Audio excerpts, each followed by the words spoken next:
On our show, the story goes in places you can't imagine with new characters you've never seen in live action before. Rosario brings people together. She's a perfect leader of the show.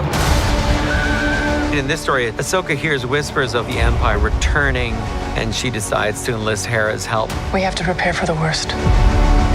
Hera Syndulla is the leader of the Ghost Crew. She's a pilot. Hera is such an incredible leader and fighter. Mary's just great. I mean, every scene she's in was just awesome. You and I both know who could help you with this.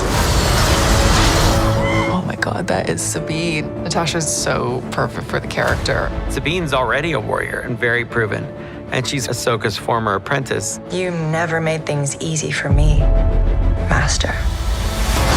I love Sabine. She struggles with her emotions. She's impulsive. I think she's just relatable. She's got good intentions, but she doesn't always make the right decision. I love the complexity of the characters in this. They're a bit unpredictable. They're all struggling with a set of circumstances, and they need each other. Buckle up. This is so powerful. This is provocative, exciting, and fun. I can't wait for people to watch it. We have a lot of work to do. Once a rebel, always a rebel.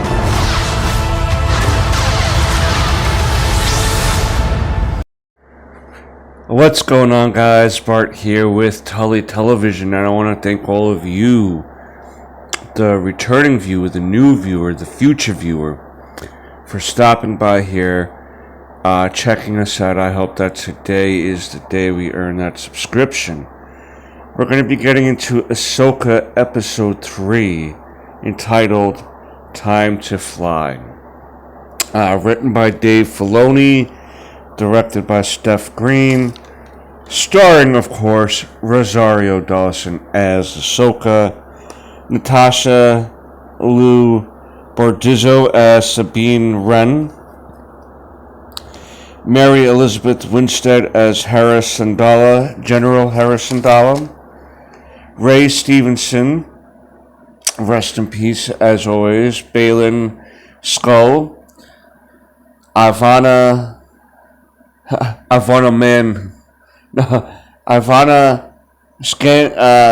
Skahano as Shin Hati, Diana Lee Insanto as Morgan, and Evan Witten as Jason Sandalo, Hera's little young son.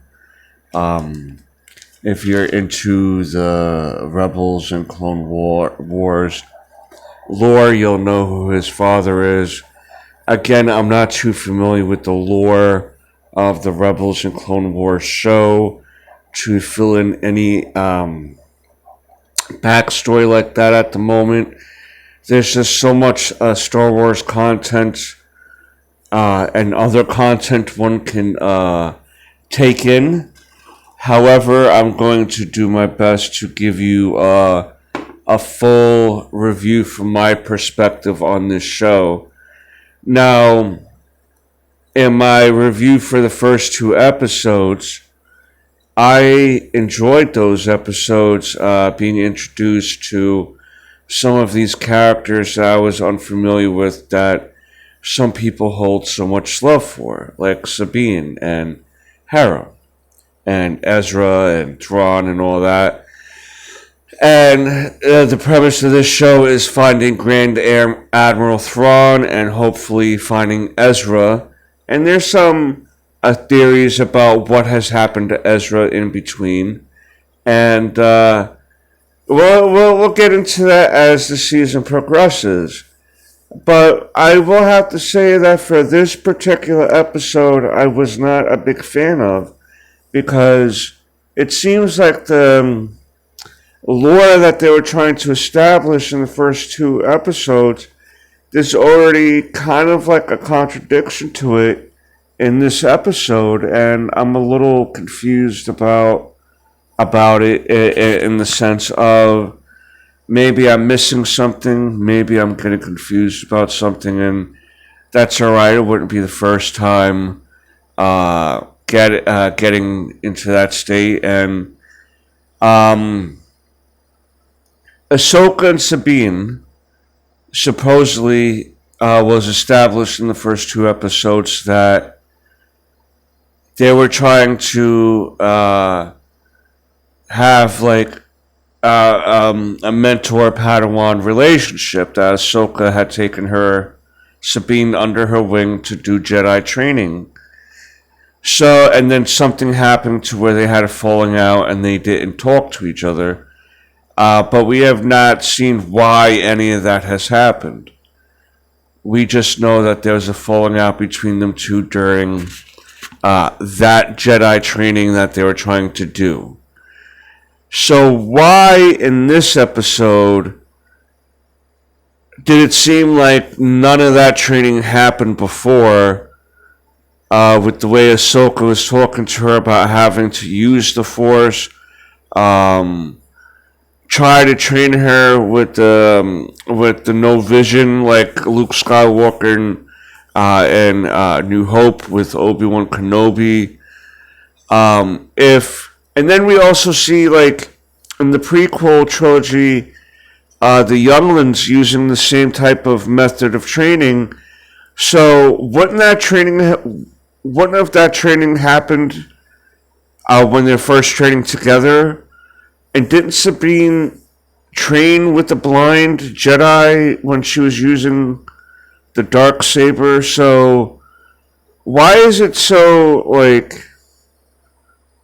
why is she so surprised about, like, not being able to see and that affecting her ability to fight?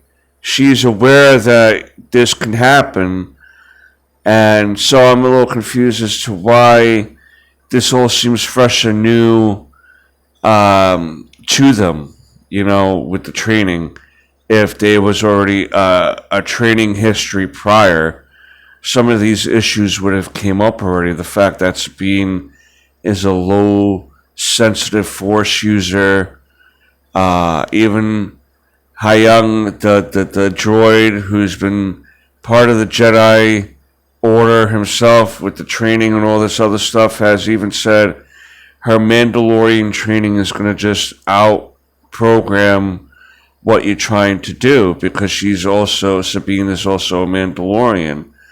And the way Jedi's train and the way that Mandalorians train are way different.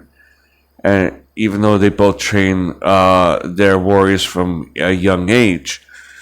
So I'm kind of confused about how this seemed like the first training session Sabine had into her Jedi training. So that kind of threw me out of the whole thing.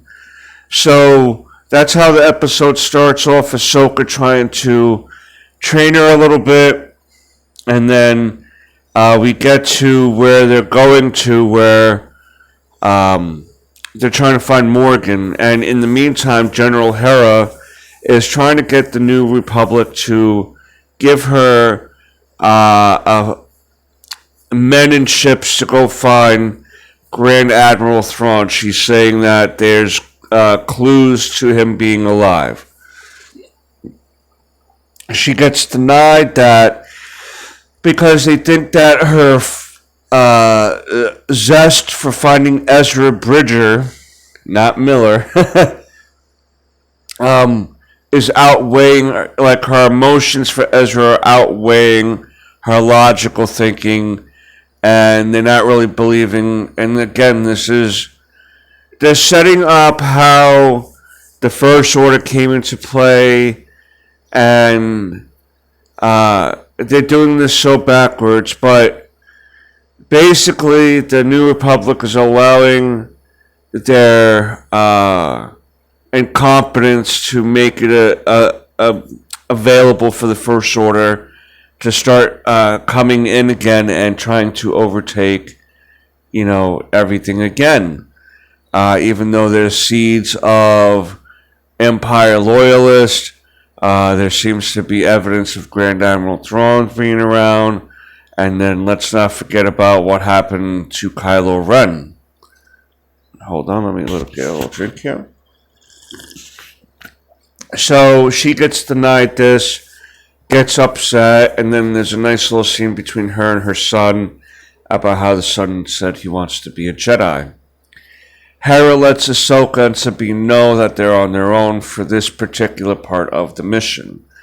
Now, fine, alright, it's just going to be up to the two of them.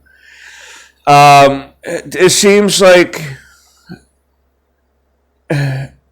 governments being incompetent isn't really a surprise, so I'm not going to really dive too much into that.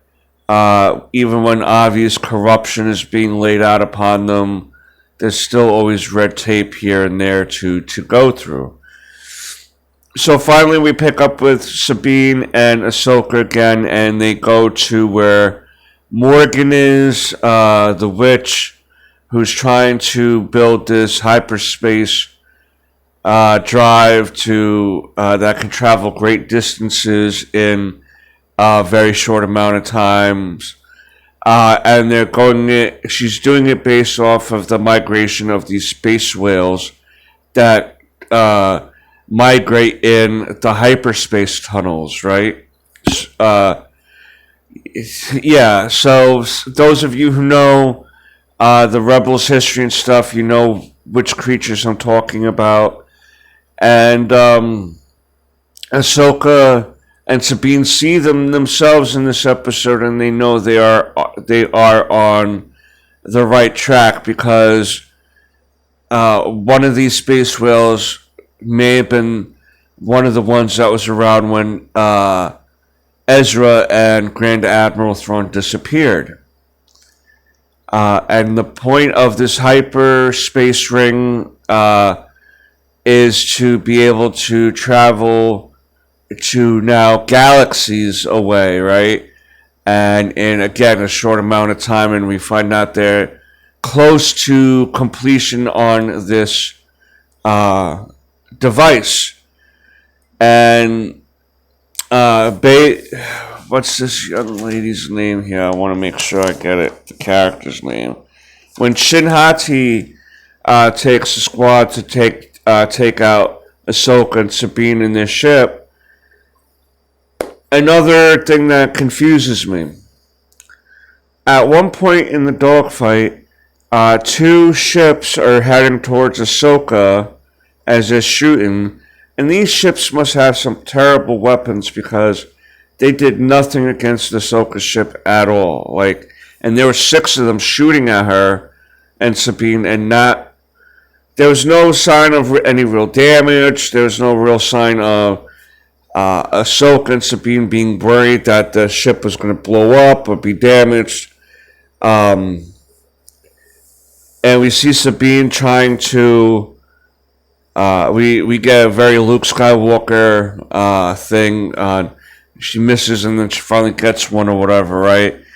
But, man, these guys have some terrible weapons. If 6 ships cannot do nothing against this ship Ahsoka and Sabine is in.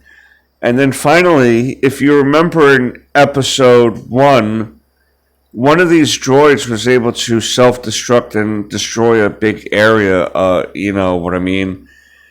And so keep that in mind when I am about to explain this. These 2 ships start heading towards Ahsoka's ship, and she flies into them to separate them.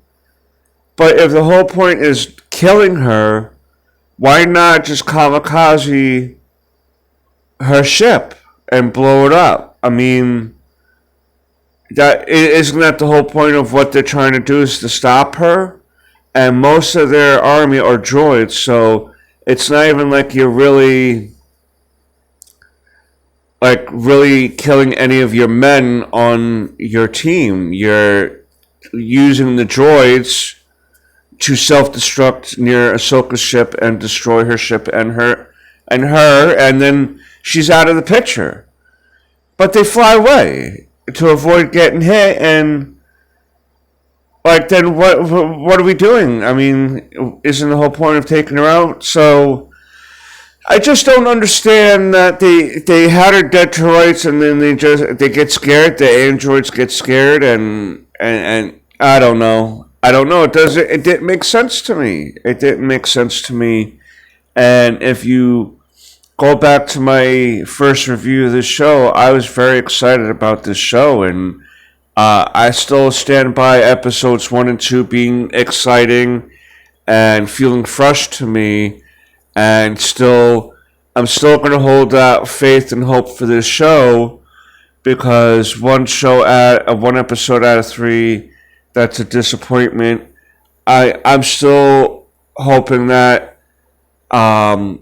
in my view, the rest of the episodes can kind of redeem themselves.